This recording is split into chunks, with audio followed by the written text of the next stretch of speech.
Hello friends, good morning. आपके अपने परिवार माइंड बुश स्टडी में आपका एक बार फिर से हार्दिक स्वागत।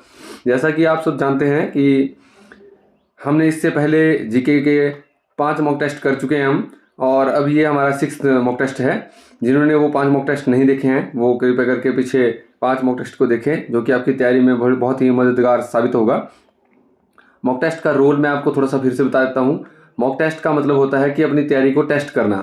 तो एग्ज़ाम लगभग आपका नज़दीक आता जा रहा है, और ये एक्सपेक्टेशन भी है कि आपका एग्ज़ाम जो है मई के एंड तक हो जाएगा।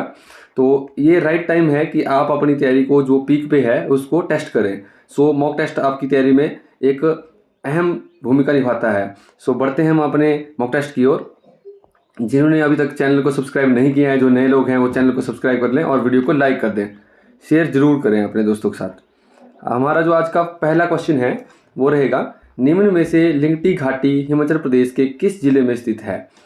मंडी, कांगड़ा, स्पीति, शिमला। थोड़ा सा मैं आपको पहले लिंगटी घाटी का एक व्यू छोटा सा दृश्य दिखा देता हूँ। तो ये लिंगटी वैली है और बहुत ही खूबसूरत वैली है। आप में से कितने लोग इसका आंसर जानते हैं, कमेंट में लिखें। सो इसका जो राइट आंसर रहेगा वो रहेगा स्पीति। थोड़ा सा हम लिंगटी वैली के बारे में जान लेते हैं कि ये जो वैली है इसको लिविंग म्यूजियम भी कहा जाता है, लिविंग म्यूजियम। और ये क्यों फेमस है? क्योंकि यहाँ पे शेल और फॉसिल के भंडार मिले हुए हैं। शेल गैस पता है आपको? शेल गैस और फॉसिल के भंडार मिले हुए हैं, जो कि 250 मिलियन ओल्ड हैं, मिलियन ईयर्स ओल्ड हैं। ठीक है, तो इसलिए ये फेमस है, और ये न्यूज़ में भी थी, काफ़ी न्यूज़ में रही है ये घाटी। तो इसलिए मैंने आपको इसमें कवर किया है, क्योंकि जो चीज़ें न्यूज़ में रहती हैं वो उनकी जो पॉसिबिलिटी है एग्जाम में आने की वो बहुत बढ़ जाती है। थोड़ा सा हम बात कर लेंगे स्पीति की। ये घाटी है, ये थोड़ा सा मैं आपको लोकेशन बता देता हूँ। अगर आपने लाहौल स्पीति को मैप पे देखा होगा तो कुछ इस प्रकार से है, और थोड़ा सा जो जैसे ये इसका सेंटर है तो इससे इधर को लाहौल रहता है, और ये इस वाले एरिया को हम स्पीति एरिया बोलते हैं। तो स्पीति में एक ईस्टर्न स्पीति में ये वाली वैली सिचुएटेड है, और इस वैली में इस वैली के साथ साथ लाहौल और स्पीति में और भी वैलीज हैं, जैसे for example Pin valley, Mulang valley, Chandra valley, Bhaga valley. और जब ये दोनों मिलती हैं आगे जाके तांडी पॉइंट पे, उसके बाद अगर नेक्स्ट बनाती है ये चंद्रा भागा वैली, जिसको हम चंद्रा भागा वैली, जिसको पटन वैली भी बोलते हैं। सो आप स्टूडेंट्स मेरे को बताएंगे कमेंट में कि मंकी वैली किसको बोलते हैं? मंकी वैली, क्योंकि ये टाइम है आपकी तैयारी को टेस्ट करने का, और अपनी तैयारी को बिल्कुल वैसे टेस्ट करें कि जैसे आप एक एग्जाम में बैठते हैं। ठीक है, मुझे उम्मीद है कि आपको इस क्वेश्चन से बहुत सी चीज़ें सीखने को मिली होंगी, और आप कमेंट में बताएंगे कि मंकी वैली किसको कहते हैं। सो स्टूडेंट्स, आपकी तैयारी में 4 चांद लगाने के लिए हमारा एक full length mock test series start हुआ है, और जिन स्टूडेंट्स ने ये ले लिया है वो बहुत अच्छा है, और जिन्होंने अभी तक बाय नहीं किया है वो इसको बाय कर सकते हैं। इसमें स्पेशल ऑफर रहेगा फर्स्ट 500 स्टूडेंट्स के लिए, ये 149 रहेगा। इसमें फुल लेंथ 10 मॉक टेस्ट होंगे। Each and every mock test को इस प्रकार से डिजाइन किया गया है, जो भी आपके टॉपिक्स है पूरे एग्जाम में, उन सारे टॉपिक्स में से क्वेश्चन निकाल के अलग अलग पैटर्न से easy to easy, moderate and hard level तक तीनों लेवल इसमें डाले गए हैं। क्योंकि एग्जामिनर का पता नहीं होता, कई बार एग्जामिनर का जो माइंड सेट है वो हार्ड एग्जाम डालने का होता है, कई बार वो मॉडरेट लेवल का एग्जाम डालता है, तो कई बार एग्जाम इजी रहता है। जब एग्जाम इजी होता है तो कट ऑफ हाई रहती है, जब मीडियम होता है, मॉडरेट होता है, तो कट ऑफ भी मॉडरेट रहती है। और जैसे आपने पिछले एग्जाम में देखा था एचपी पुलिस के, जब 2 बार एग्जाम हुआ था, जब पेपर लीक के बाद जो एग्जाम हुआ था वो बहुत हार्ड एग्जाम था, तो उसमें फिर कट ऑफ भी कम रहने के चांसेस होते हैं। तो एग्जाम को फुली आपके एग्जाम पैटर्न को देखते हुए ही बनाया गया है। आप जरूर बाय करें और अपनी तैयारी को टेस्ट करें। हमारा नेक्स्ट क्वेश्चन है, हिमाचल प्रदेश का छोबिया दर्रा किसको किससे जोड़ता है? ऑप्शंस रहेंगे, मंडी को कुल्लू से, कुल्लू को कांगड़ा से, लाहौल को चंबा से, और किन्नौर को स्पीति से। आपका जो राइट आंसर इसमें रहेगा वो रहेगा लाहौल को चंबा से। थोड़ा सा स्टूडेंट्स हम और जान लेंगे कि लाहौल और चंबा के बीच में और कौन कौन से दर्रे हैं। तो पहली दर्रे में हम बात करेंगे, ये जो पांगी से लाहौल की ओर है, ये जो दर्रा हमें अभी पढ़ा है, पांगी टू लाहौल, पांगी किलाड़ का आपने नाम सुना होगा। और दूसरा हमारा लाहौल रीजन में कुगती है, कुगती, ये लाहौल को भरमौर से जोड़ता है, लाहौल को चंबा के भरमौर से जोड़ता है। और तीसरा हमारे पास है शिफ्टिंग दर्रा। तो आपने एग्जाम पॉइंट ऑफ व्यू से इसको याद रखना है, ठीक है। और ऑप्शंस में भी देख लेते हैं कौन कौन से दर्रे हैं। मंडी से कुल्लू को कौन दर्रा जोड़ता है? दुलची। दुलची। कुल्लू से कांगड़ा को कौन सा दर्रा जोड़ता है? मैं थोड़ा सा आपको नीचे ले जाता हूँ, यहाँ पे बताता हूँ आपको, ठीक है। जैसे ये आपका मंडी है, मंडी को कुल्लू से कौन जोड़ेगा? दुलची, ठीक है। और उसके बाद कुल्लू को कांगड़ा से, देखो ये कुल्लू है और ये कांगड़ा है, ये है बड़ा भंगाल एरिया जहाँ से रावी रिवर निकलती है। बादल और तांतगिरी जो ग्लेशियर्स हैं उनसे रावी रिवर निकलती है ऐसे यहाँ से, और ये चंबा के बीचों में इससे निकल जाती है। तो यहाँ पे इन दोनों को कनेक्ट करने वाला कौन सा दर्रा है? वो इसका नाम है जैंतू का जोत। जैंतू का जोत, ठीक है। दर्रे को गल्लू, जोत इन नामों से भी जाना जाता है। और एक इनमें है भेरी नंगा पास, याद रखना है आपने इसको, ये आपने नहीं सुना होगा, भेरी नंगा पास। मैंने इसको गिरिराज में कवर किया था, तब मैं आपके लिए इसको बता रहा हूँ। तीसरा हमने देख लिया कि लाहौल और चंबा के बीच में कौन कौन से थे? छोबिया, शिफ्टिंग और कुगती, ठीक है। और लास्ट हमारा बचता है किन्नौर और स्पीति के बीच में। किन्नौर और स्पीति के बीच में हमारे कौन कौन से दर्रे हैं? भाभा और मनीरंग। उम्मीद है आपको समझ आए होंगे। जैसे देखो यहाँ पे हमने क्या किया? दुलची, फिर यहाँ पे हमने किया कुल्लू और कांगड़ा के बीच में जैंतू का जोत, ठीक है, भेरी नंगा पास। और उसके बाद हमने लाहौल और चंबा के बीच में देखे छोबिया, शिफ्टिंग, कुगती। और फिर हमने देखा कि किन्नौर और स्पीति के बीच में भाभा और मनीरंग पास। सो बढ़ते हैं अपने नेक्स्ट क्वेश्चन की ओर। हाल ही में इंदिरा 2025 युद्ध अभ्यास किन दो देशों के बीच में हुआ? देखो ये जो एक्सरसाइजेज हैं ये आपको याद रखनी है। क्यों? क्योंकि जो भी न्यूज़ में चीज़ें रहती हैं उनके एग्जाम में आने की पॉसिबिलिटी बहुत बढ़ जाती है। ऑप्शन ए है भारत बांग्लादेश, बी है भारत व फ्रांस, सी है भारत व इंडोनेशिया और डी है भारत व रसिया। पहले आप इसको एक बार इमेज में देख लो। ये कुछ इस प्रकार से एक नवल एक्सरसाइज की गई। सो इसका जो राइट आंसर रहेगा वो रहेगा इंडिया एंड रसिया, ठीक है। और ये 2 फेजेज में हुई थी, मतलब 2 स्टेप में की गई है। पहले स्टेप में ये इसको हार्बर फेज बोलते हैं, और दूसरे स्टेप, हार्बर मतलब क्या होता है? जो बंदरगाह होते हैं, हार्बर फेज। और दूसरा सी फेज, ठीक है, सी फेज। तो पहला जो आपका स्टेप है वो 28 से 30 मार्च के बीच में हुआ, 30 मार्च के बीच में हुआ। और दूसरा स्टेप आपका 31 मार्च से 2 अप्रैल के बीच में हुआ। तो इसको आपने ध्यान में रखना है, ठीक है, इंडिया व रसिया के बीच में। थोड़ी सी और इंपॉर्टेंट चीज़ें मैं आपको बता देता हूँ। जैसे हमारे पास एक एक्सरसाइज थी जो न्यूज़ में थी, एक्वेरिन, ये इंडिया और मालदीव के बीच में हुई है, इंडिया एंड मालदीव, ठीक है। इसको आपने याद रखना है। ये फरवरी मंथ में अभी रिसेंटली हुई है। और कहाँ पे हुई है? मालदीव में ही हुई है। कहाँ पे हुई है? मालदीव में, ठीक है। एक और एक्सरसाइज थी जो कि अभी करंटली न्यूज़ में थी, जिसका नाम था सी ड्रैगन। ये बहुत बड़े बड़े देशों के बीच में हुई है। और जैसे Australia, India, Japan, US and Korea.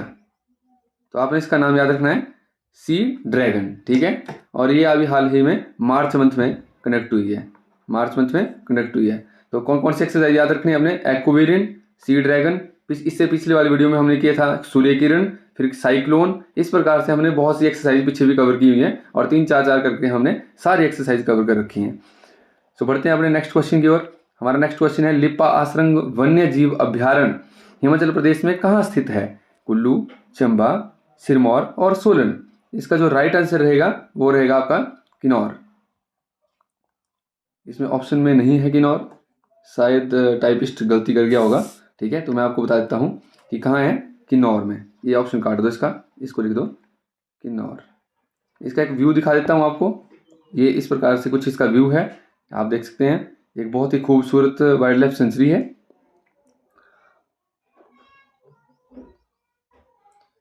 मैं थोड़ा सा आपको बता दूं कि जो जितनी वाइल्ड लाइफ सेंचुरीज हैं इनको वाइल्ड लाइफ प्रोटेक्शन एक्ट 1972 के अंदर रजिस्टर्ड किया गया है, ठीक है। और थोड़े से इंपॉर्टेंट जो पेपर पॉइंट ऑफ व्यू से इंपॉर्टेंट और भी वाइल्ड लाइफ सेंचुरीज हैं जो मुझे लगता है कि आपके एग्जाम में पूछी जा सकती हैं, मैं आपको बता देता हूँ। जैसे पहले हम चलते हैं कुल्लू से। कुल्लू के अंदर कन्वर, क्यास, खोखण, ठीक है। और चंबा के अंदर हम बात करें, चंबा के अंदर जैसे यहाँ पे चंबा है, चंबा के अंदर जो ज़्यादा इंपॉर्टेंट है वो है तुंडा और कालाटॉप, खजियार, ठीक है। और थोड़ा सा सोलन की बात करूँ अगर मैं, तो सोलन में सिल्ली को आपने याद रखना है जो सबसे छोटी है, ठीक है। और मजाठल को याद रखना है, मजाठल, और एक है दाड़ला घाट। और दाड़ला घाट में ये भी याद रखना है आपने, हाल ही में वहाँ पे एक न्यूज़ में था कि जो कृत्रिम गर्भाधान के बारे में वहाँ पे एक सेंटर बनाया जा रहा है हिमाचल सरकार द्वारा, ठीक है। सो बढ़ते हैं हमने अब नेक्स्ट क्वेश्चन की ओर। विश्व मृदा दिवस कब मनाया जाता है? 7 अप्रैल, 12 जनवरी, 21 जून, 5 दिसंबर। तो अभी हाल ही में इंडिया में जो है ये मनाया गया था पिछले वर्ष, तो इसका जो राइट आंसर रहेगा वो रहेगा 5 दिसंबर। ये क्यों मनाया जाता है? जो हमारी सॉइल है इसकी क्वालिटी डे बाई डे ख़त्म होती जा रही है बाय पेस्टिसाइड्स, बाय जो उर्वरक हम यूज़ कर रहे हैं, ठीक है। तो उसको लोगों को जागरूक करने के लिए कि ज़मीन हमारे लिए कितनी ज़रूरी है और इसकी जो क्वालिटी है फर्टिलाइज़र के बिना हमने कैसे मेंटेन करनी चाहिए, इसके बारे में क्या मनाया गया था? विश्व मृदा दिवस मनाया गया था। तो इसकी जो इस बार की थीम थी वो थी stop soil erosion, save the future. अब आप बोलेंगे इरोजन, जिनको नहीं पता है कि इरोजन क्या होता है, इरोजन का मतलब होता है जैसे जो मिट्टी की ऊपरी सतह होती है जब वो पानी से बह जाती है या हवा से उड़ के, आप देखते होंगे जब बहुत तेज हवा चलती है तो उसमें भी धूल के कण जो है उड़ते रहते हैं, वो भी सॉइल इरोजन होती है। और जो ग्लेशियर्स होते हैं हमारे, जब ग्लेशियर पहाड़ियों पर होते हैं तो ग्लेशियर कई बार अपने साथ जो पहाड़ों की मिट्टी है उसको भी अपने साथ नीचे नदी में ले जाते हैं, तो उसको बोलते हैं ग्लेशियल इरोजन, ठीक है। तो इसलिए जो है ये मनाया गया है कि इन चीज़ों को कम करने के लिए। 7 अप्रैल को आपको पता है वर्ल्ड हेल्थ डे होता है, 12 जनवरी को आपका राष्ट्रीय युवा दिवस होता है और 21 जून को आप बताएंगे मुझे कि क्या होता है, ठीक है, कमेंट में लिखेंगे आप। सो बढ़ते हैं अपने नेक्स्ट क्वेश्चन की ओर। निम्न में से आनंद मठ पुस्तक के लेखक कौन है? विद्यानंद श्रेष्ठ, लाला लाजपत राय, रविंद्रनाथ टैगोर, बंकिम चंद्र चट्टोपाध्याय। इसका राइट आंसर क्या रहेगा? बंकिम चंद्र चट्टोपाध्याय। थोड़ा सा औरों के बारे में भी हम जान लेते हैं। विद्यानंद श्रेष्ठ जी को हाल ही में 2022 में पद्म श्री का पुरस्कार मिला था 2022 में, तो ये आपके पेपर पॉइंट ऑफ व्यू से इम्पोर्टेंट है। इन्होंने हिमाचल के ट्रेडिशन के ऊपर बहुत काम किया हुआ, ट्रेडिशन को बढ़ावा दिया हुआ, ठीक है। लाला लाजपत राय को आप सब जानते हैं, इनकी जो बुक है, फेमस बुक है अनहैप्पी इंडिया, ठीक है। और नेक्स्ट है रविंद्रनाथ टैगोर, जनगण मन भी इन्होंने लिखा था और इनकी 2 फेमस बुक्स हैं जिनका नाम है गीतांजलि एंड काबुली बाला। देखो स्टूडेंट्स, जो बुक्स एंड ऑथर का टॉपिक है ये आपके पेपर पॉइंट ऑफ व्यू से बहुत ज़रूरी है, पर मैंने ये देखा है कि जो बच्चे हैं वो सारे क्या कर रहे हैं कि हिमाचल की जितनी भी बुक्स हैं वो उनको याद कर रहे हैं, ठीक है। हिमाचल की बुक्स पढ़ने से ही आपका जो ये टॉपिक है कवर नहीं होगा। इसके लिए आपको बुक्स का मैं एक रेफरेंस बता देता हूँ कि कैसे आपने बुक्स को तैयार करना है। देखो, जो हमारा एंशिएंट टाइम था उसमें भी कुछ ट्रैवल ब्लॉगर्स आए थे हिमाचल में, इंडिया में, उन्होंने यहाँ की बुक्स लिखी थी। एक तो वो उसमें आपको कवर करनी है, जैसे हेनसांग, ठीक है। और दूसरा आपको वो बुक्स कवर करनी है जो कि हमारे एंशिएंट हिस्ट्री में लिखी गई हैं, ठीक है। रत्नावली होगी और अष्टध्यायी होगी, ऐसी बुक्स कवर करनी है। फिर आपको मॉडर्न इंडिया में आना है।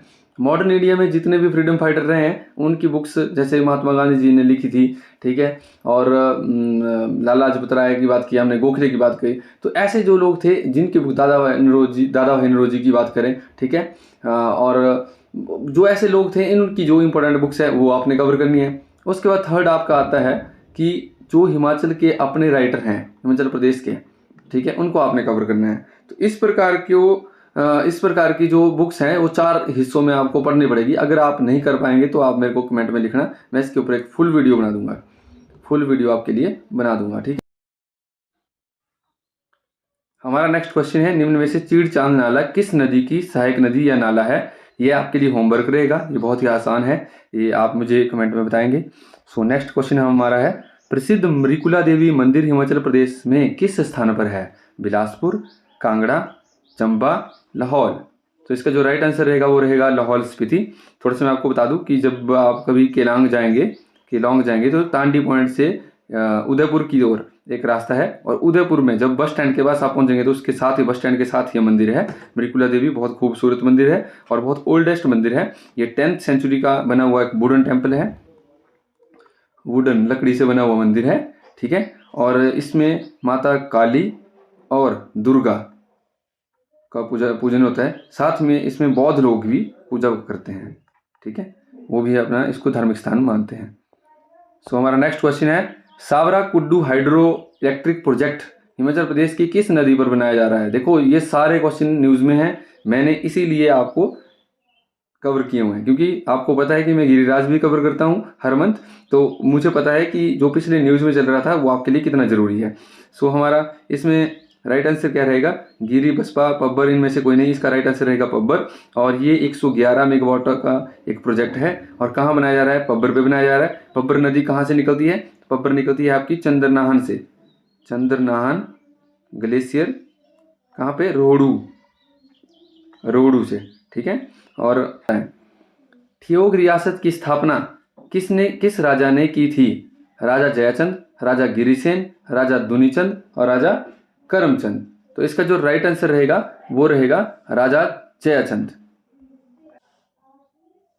ऑप्शन बी है हमारा राजा गिरिसेन। गिरिसेन ने क्योंथल की स्थापना की थी।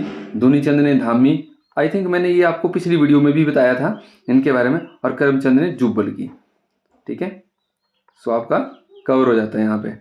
क्वेश्चन नंबर 11 है हमारा, हिमाचल प्रदेश में नेक राम शर्मा को किस क्षेत्र में पद्मश्री दिए गए? देखो पद्मश्री मिलना एक बहुत बड़ी बात होती है। हमारे जो हाईएस्ट सिविलियन अवार्ड्स हैं उनमें पद्मश्री, जैसे जो 4 अवार्ड हैं, पहला सबसे नंबर 1 पे है हमारा भारत रत्न, फिर आता है हमारा पद्म विभूषण, फिर आता है हमारा पद्म भूषण, फिर आता है हमारा पद्म श्री। तो उनको चौथे नंबर का जो अवार्ड है वो मिला हुआ है, और बहुत बड़ी बात है ये भी मिलना। तो नेकराम शर्मा जी का कहाँ से हैं? मंडी जिले से हैं, मंडी जिले से। और इनको किस क्षेत्र में दिए गए हैं? इनको दिए गए हैं कृषि के क्षेत्र में, क्योंकि आप जानते होंगे, कुछ बच्चे जानते होंगे कि आज के टाइम से पहले जो फसलें थी मोटे अनाज उगाए जाते थे, मोटे अनाज, ठीक है। और इन्होंने उन मोटे अनाजों को दोबारा उगाना शुरू किया, और 9 प्रकार के, जैसे कोदरा है, कौनी है, या हमारे मक्की है, इस प्रकार के 9 अनाजों को बढ़ावा दिया है, और इसीलिए सरकार ने इनको पद्मश्री से नवाजा है, ठीक है। तो ये आपके पेपर पॉइंट ऑफ व्यू से इम्पोर्टेंट है।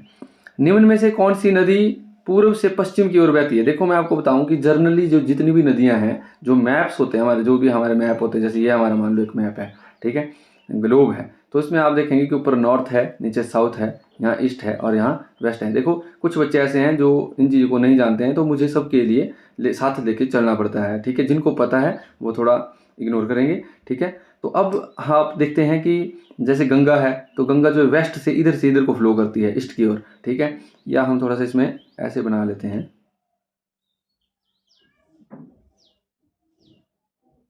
ठीक है।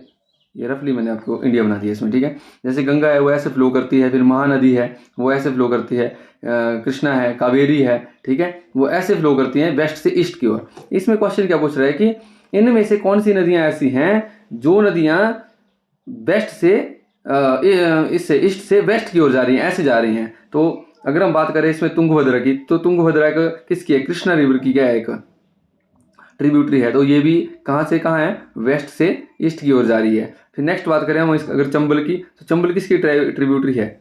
यमुना की, ठीक है। तो ये ऐसे यमुना की ओर बह रही है, तो मतलब ये भी ऑप्शन गलत हो गया, ठीक है। यहाँ पे यमुना रिवर आती है, ऊपर से यमुना, बाद में वो गंगा में मिल जाती है, ठीक है। और नेक्स्ट है हमारा तापी। तापी इसका राइट आंसर रहेगा, क्योंकि तापी जो है यहाँ से वेस्ट की ओर अरेबियन सी में जाती है, ठीक है। तो तापी इसका राइट आंसर रहेगा। और नेक्स्ट है हमारे कोसी। तो कोसी गंगा की ही एक ट्रिब्यूटरी है बिहार में, और ये बिहार सौरो ऑफ बिहार बोलते हैं इसको, बहुत फ्लड्स आते हैं इसमें। तो ये आपका राइट आंसर रहेगा तापी।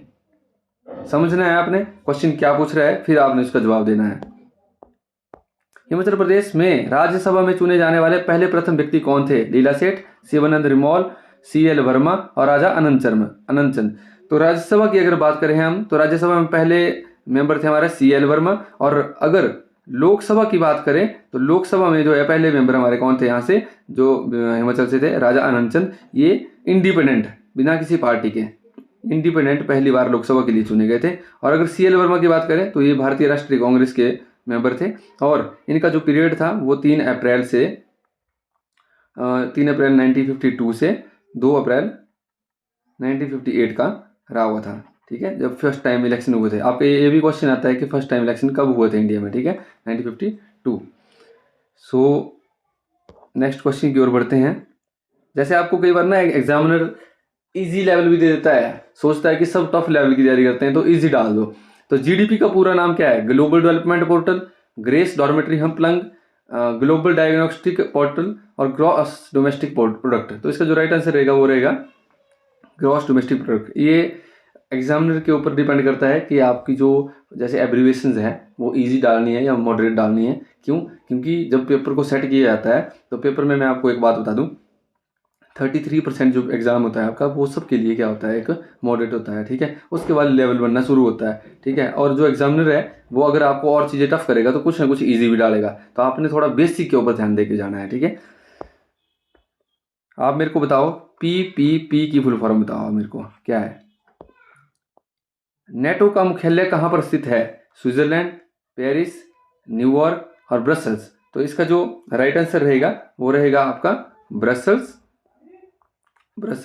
ठीक है, और ब्रसल्स आपको पता है कहाँ पे है? बेल्जियम की ये कैपिटल है, बेल्जियम की कैपिटल है। थोड़ा सा हम इनके ऊपर देख लेते हैं। स्विट्जरलैंड की कैपिटल क्या है? ठीक है, बर्न। पेरिस फ्रांस की है। कैपिटल एंड कंट्रीज आपका एक टॉपिक है ना इसमें।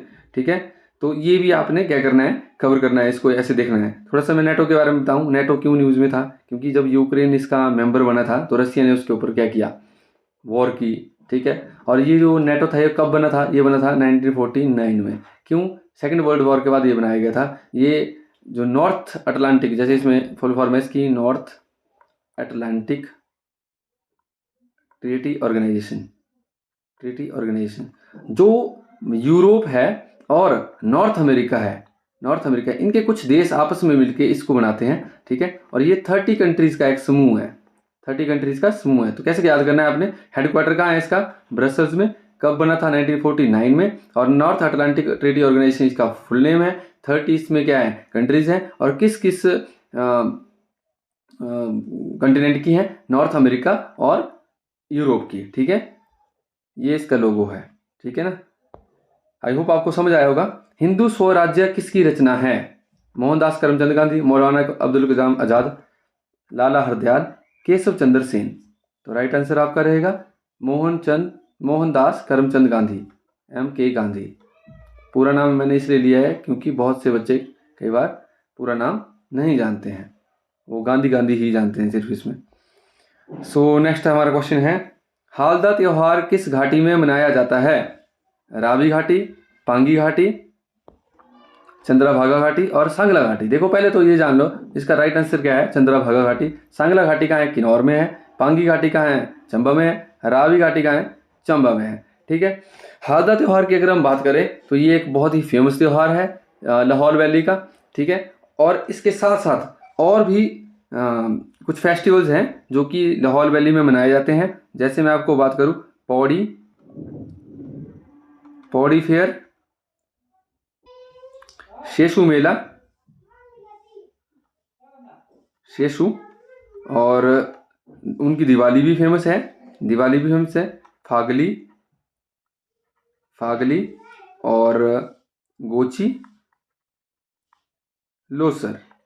ये आपने याद रखने हैं। पौड़ी फेयर, शेषु, दिवाली, फागली, गोची और लोसर, ये कहाँ के? लाहौल एंड स्पीति के क्या है, इंपॉर्टेंट फेयर्स हैं। ठीक है, और फेस्टिवल्स हैं। एम्स्टर्डम किसकी राजधानी है? मिन्स्क की, एथेन, स्विट्जरलैंड, नीदरलैंड। देखो मैंने ये क्वेश्चन थोड़ा सा घुमा के डाला हुआ है। इसका जो राइट आंसर रहेगा वो रहेगा नीदरलैंड। ये क्वेश्चन एक बार Himachal Pradesh police, jail police जो prison, Himachal Pradesh prison police, ठीक है, शायद 2019 में ये क्वेश्चन आया था, ठीक है। तो यही सेम क्वेश्चन था और उसका ऑप्शन क्या था, नीदरलैंड था। यहाँ पे मैंने क्यों घुमाया इसको, जो मिनिस्क है वो किसकी है कैपिटल एक्चुअल में, वो है बेलारूस की, बेलारूस की। अब यहाँ पे ये एक कैपिटल नहीं है, एक, अच्छा हाँ ये तो कैपिटल है, एथेन किसकी है, ग्रीस की। और स्विट्जरलैंड अपने आप में क्या है, कंट्री है, ठीक है। तो इसकी कैपिटल मैंने आपको पहले बताई है, बर्न। सम टाइम ये भी होगा कि जैसे मान लो आपको ए बी सी डी करके 4 ऑप्शन दे दिया, उसमें 3 तो वो कंट्रीज डाल देगा ओनली, ठीक है।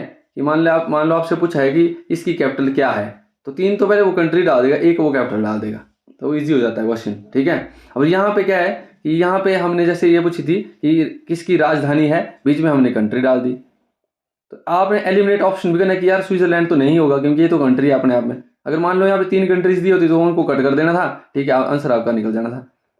वैसे तो ये याद करने की चीज़ें हैं, पर आपका जो रीजनेबल माइंड है वो भी यहाँ पे आपने यूज़ करना है। नेक्स्ट क्वेश्चन है हमारा, ओजोन की खोज किसने की है। आप मेरे को कमेंट में बताओ कि टर्की की कैपिटल बताओ मेरे को, टर्की, ठीक है, कमेंट बॉक्स में। आपकी तैयारी को टेस्ट करना है इस टाइम। ओजोन की खोज किसने की थी, Roy Plunkett, Charles Hall, Alfred Nobel, Christian शानवेन। इसका जो राइट आंसर रहेगा वो रहेगा क्रिश्चियन शानवेन, ठीक है। इस प्रकार के क्वेश्चन आपको पेपर में देखने को मिल सकते हैं, थोड़ा टफ भी बीच बीच में लेवल किया जाएगा। ये एक जर्मनी के साइंटिस्ट थे, कहाँ के थे, जर्मनी के, और 1839 में इन्होंने क्या किया था, इसकी खोज की थी। आप सबको पता है ओजोन का जो मॉलिक्यूलर नेम है वो O3 है, ठीक है। और थोड़ा सा ये भी जान लेते हैं कि जो और अदर ऑप्शन है इसमें, रॉय प्लंकेट को आप जानते होंगे किसके लिए, टेफ्लॉन की खोज इन्होंने की थी, टेफ्लॉन। चार्ल्स हॉल ने एल्यूमिनियम की खोज की थी, एल्यूमिनियम।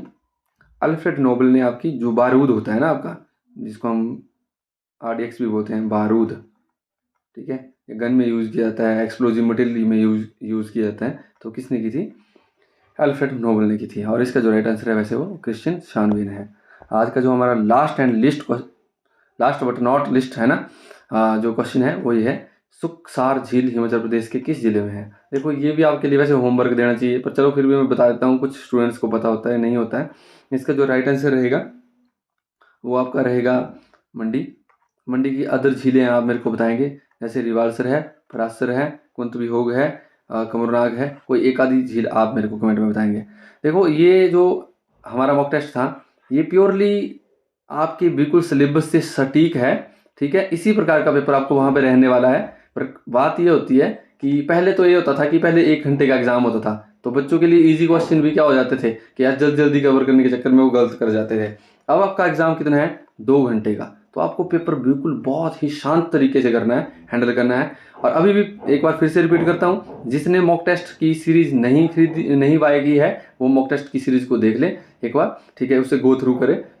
उसमें बैठ के आपको ये फील आएगा कि आप एग्जाम में बैठे हैं, क्योंकि उसमें हर एक टॉपिक को आपको कवर करके दिया गया है, ठीक है। So thank you so much, जय हिंद जय हिमाचल। जब तक हम नेक्स्ट वीडियो लेके नहीं आते हैं तब तक के लिए अपना ध्यान रखें, अपनी स्टडीज़ को कंटिन्यू रखें, थोड़ा सेहत का भी ध्यान रखें।